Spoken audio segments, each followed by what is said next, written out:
მე-14 საუკუნე. პერიოდი, როდესაც შიში და სასოწარკვეთილება ევროპის ქუჩებს მოედო. შავი ჭირი, კაცობრიობის ერთ-ერთი ყველაზე გამანადგურებელი ეპიდემია, რომელმაც რამდენიმე წელში მილიონობით ადამიანის სიცოცხლე შეიწირა. დაავადება, რომელიც უცებ გავრცელდა, სამყაროს შეცვალა და მსოფლიოს სახაო მტრის წესრიგს ჩაუყარა საფუძველი. როგორ დაიწყო ეს ბურუსით მოცული კატასტროფა? რა გავლენა მოახდინა მან ადამიანის ცხოვრებაზე და ყველაზე მთავარი, როგორ გადაურჩა კაცობრიობა ამ დამანგრეველ ეპიდემიას, რომელმაც საუკუნეების მანძილზე კაცობრიობის მეხსიერებაში წარუშველი კვალი დატოვა. ამის გასაგებად გამოიწერეთ არხი. შავი ჭირი ერთ-ერთი ყველაზე მომაკვდინებელი ეპიდემიაა კაცობრიობის ისტორიაში, რომლის ბაქტერიული ინფექციაა და იწვევს იერსინა პესტის. ბაქტერია ვრცელდება ინფიცირებული რწყილის ნაკბენით, რომელიც ძირითადად ვირთხის სხეულზე ბინადრობს. მე-14 საუკუნეში შავმა ჭირმა მილიონობით ადამიანი იმსხვერპლა. აფრიკის, აზიისა და ევროპის კონტინენტის 30-დან 40%-მდე. დაღუპული ადამიანების რიცხვი დაახლოებით 200 მილიონს შეადგენდა. შავ ჭირს სამი ძირითადი ფორმა აქვს, რომელსაც სხვადასხვა სიმპტომები ახასიათებს. შავი ჭირის გავრცელების ზუსტი საწყისი წერტილი ბოლომდე დაზუსტებული არ არის, მაგრამ ისტორიკოსები მიიჩნევენ, რომ ეპიდემია ცენტრალური აზიიდან დაიწყო. შავი ჭირის პირველი ცნობილი აფეთქება სავარაუდოდ 1330-იან წლებში მოხდა ჩინეთსა და მონღოლეთის იმპერიაში. ამის შესახებ წერილობითი ჩანაწერები არსებობს ჩინურ წყაროებში, სადაც აღნიშნულია, რომ 1331 წელს ჩინეთში დაახლოებით 5 მილიონი ადამიანი დაიღუპა უცნობი ეპიდემიისგან. ჩინეთთან ერთად მონღოლეთის იმპერია ითვლება ეპიდემიის გავრცელების კერად. მონღოლებმა მე-13-მე-14 საუკუნეებში შექმნეს უზარმაზარი იმპერია, რომელიც აერთიანებდა აზიას, ახლო აღმოსავლეთს და ევროპის ნაწილს. ამ პერიოდში აბრეშუმის გზით ვაჭრობა აქტიურად მიმდინარეობდა. სავარაუდოდ ინფიცირებული რწყილები ვირთხებით გადაადგილდებოდნენ სავაჭრო ქარავნებთან ერთად და დაავადებებს აზიიდან ევროპისკენ ავრცელებდნენ. იტალიელი მწერალი ჯოვანი ბოკაჩო თავის ცნობილ წიგნში დეკამერონში აღწერს, რომ ჭირის გავრცელება დაიწყო აღმოსავლეთიდან, საიდანაც ვაჭრებმა დაავადება მოიტანეს. 1356 წელს შავი ჭირი უკვე გავრცელებული იყო ყირიმში, კავკასიასა და ვოლგის რეგიონში.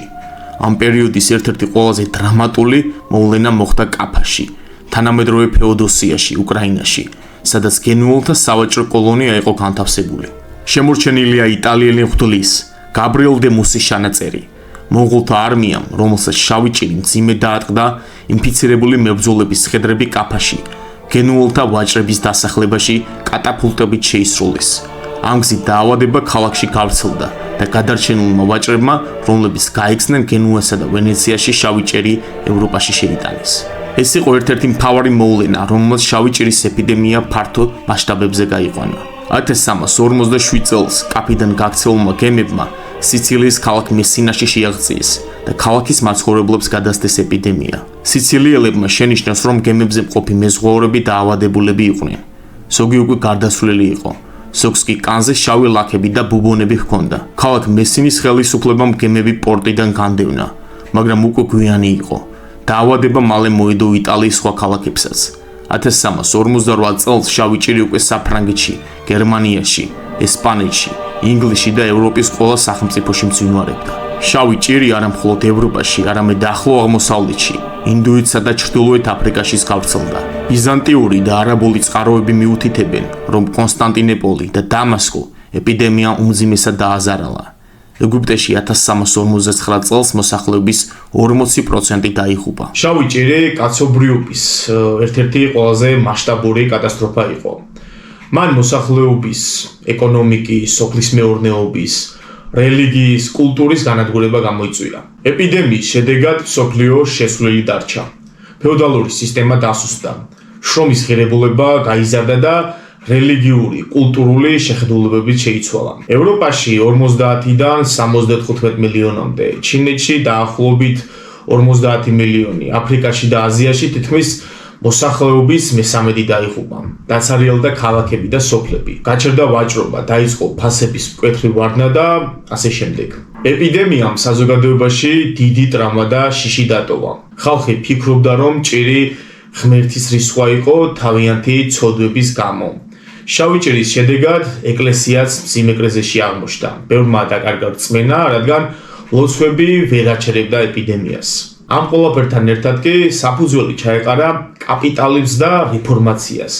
კულტურულად, ეკონომიკურად და ფილოსოფიურად ადამიანებმა უფრო მეტად დაიწყეს სამეცნიერო ცოდნის ძიება. შავმა ჭირმა ასევე გავლენა მოახდინა ხელოვნებაზე, ლიტერატურაზე.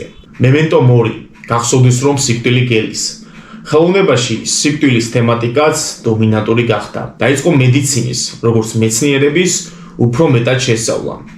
შავმა ჭირმა ისტორიულ კონტექსტში იპოვა თავისი გზა და ეს ასე მოხდა. ეპიდემიის შედეგად ევროპაში შრომის უნარიანი მოსახლეობა მკვეთრად შემცირდა. ეს იმას ნიშნავდა, რომ დარჩენილი გლეხები და ხელოსნები უფრო ფასეული გახდნენ, ხოლო ფეოდალები იძულებული იყვნენ მუშების შრომის პირობები გაეუმჯობესებინათ. თუმცა ზოგიერთი მემამულე ცდილობდა ძველი წესრიგის შენარჩუნებას, რამაც ამბოხებები გამოიწვია. 1391 წელს გლეხთა აჯანყება დაიწყო ინგლისში. ინგლისის მეფე და ფეოდალები ცდილობდნენ შრომის ანაზღაურება ხელოვნურად დაეწიათ და ძველი ფეოდალური წესრიგი აღედგინათ. გლეხებმა ვუდ ტაილერის მეთაურობით ამბოხი წამოიწყეს, რომელიც ლონდონშიც გავრცელდა. მიუხედავად იმისა, რომ აჯანყება ჩაახშეს, ფეოდალური სისტემა დასუსტდა და საბოლოოდ გაქრა. 1358 წელს საფრანგეთში გაღატაკებულმა გლეხებმა ფეოდალები და მათი ციხესიმაგრეები დაარბიეს.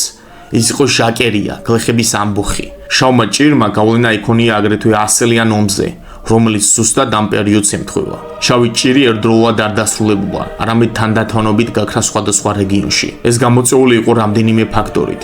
ეპიდემიის დაწყებისას მოსახლეობა სრულიად დაუცველი იყო ბაქტერიის მიმართ, მაგრამ გადარჩენილებმა ნაწილობრივ გამოიმუშავეს ბუნებრივი იმუნიტეტი.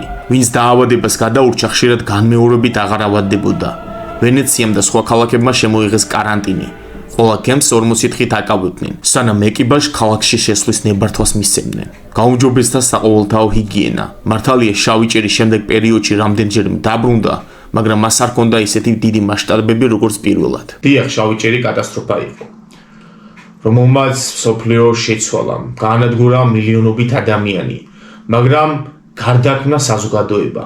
ეპიდემიის შემდეგ მსოფლიო აღარასდროს ყოფილა ისეთი, როგორც მანამდე. თუმცა შავი ჭირის ისტორია მხოლოდ განადგურებაზე არ არის. ის ადამიანთა გამძლეობის, გადარჩენის და ადაპტაციის ისტორიაცაა. კაცობრიობამ ისწავლა დაავადების შეკავება და სამედიცინო ცოდნის განვითარება, რამაც საფუძველი ჩაუყარა ახალ ეპოქას, რენესანსს. შავმა ჭირმა აჩვენა, რომ ისტორიის ყველაზე ბნელ პერიოდებსაც კი შეუძლიათ ახალ დასაწყისად იქცნენ, ასე რომ დანამდვილობით შეგვიძლია ვთქვათ, ზოგი ჭირი მარგებელიცაა. ამით ეს ჩანაწერი დასრულდა. მადლობთ მოსმენისთვის. გამოიწერეთ არხი.